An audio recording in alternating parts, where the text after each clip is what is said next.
Malayalam season 7 നാളത്തെ promo വന്നിട്ടുണ്ട്. പ്രധാനമായിട്ടും അതിൽ കാണിക്കുന്നത് എവിക്ഷന്റെ കാര്യങ്ങൾ തന്നെയാണ്. നാളെ എന്തായാലും 2 പേരാണ് പുറത്താവാൻ പോകുന്നത്.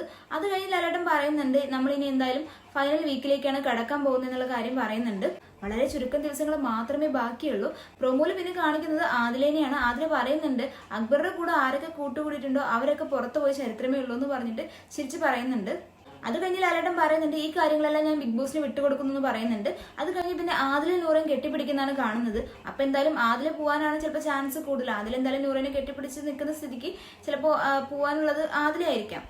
ആ 2 പേരിൽ ഒരാൾ ആദിലയായിരിക്കാം. അത് കഴിഞ്ഞ് നോക്കുകയാണെങ്കിൽ നെവിൻ പുറകെ തിരിഞ്ഞ് നടക്കുന്നുണ്ട്. അങ്ങനെ നോക്കുകയാണെങ്കിൽ ചിലപ്പോൾ നെവിൻ ഔട്ട് ആവാനുള്ള ചാൻസും ഉണ്ട്. എന്തായാലും നാളത്തെ പ്രോമോയില് മൊത്തം എവിക്ഷന്റെ കാര്യങ്ങൾ മാത്രമേ കാണിച്ചിട്ടുള്ളൂ. ഇനിയിപ്പോൾ ആര് കപ്പ് സ്വന്തമാക്കും, ആരൊക്കെയാണ് പുറത്തു പോകുന്നുള്ളതൊക്കെ അറിയാം. ഇനി കുറച്ച് ദിവസങ്ങൾ മാത്രമേ ബാക്കിയുള്ളൂ. നമുക്ക് കാത്തിരുന്ന് തന്നെ കാണാം. അപ്പോൾ ഇത്തവണത്തെ എവിക്ഷനിൽ ആര് പുറത്തു പോകാനാണ് നിങ്ങൾ ആഗ്രഹിക്കുന്നത് എന്നുള്ളത് കമന്റ് ചെയ്യുക. ആദ്യമായിട്ട് കാണുന്ന പ്രേക്ഷകരാണെങ്കിൽ ഇതുപോലത്തെ കൂടുതൽ ബിഗ് ബോസ് ലൈവ് അപ്ഡേറ്റ്സിനായി ചാനൽ സബ്സ്ക്രൈബ് ചെയ്യുക.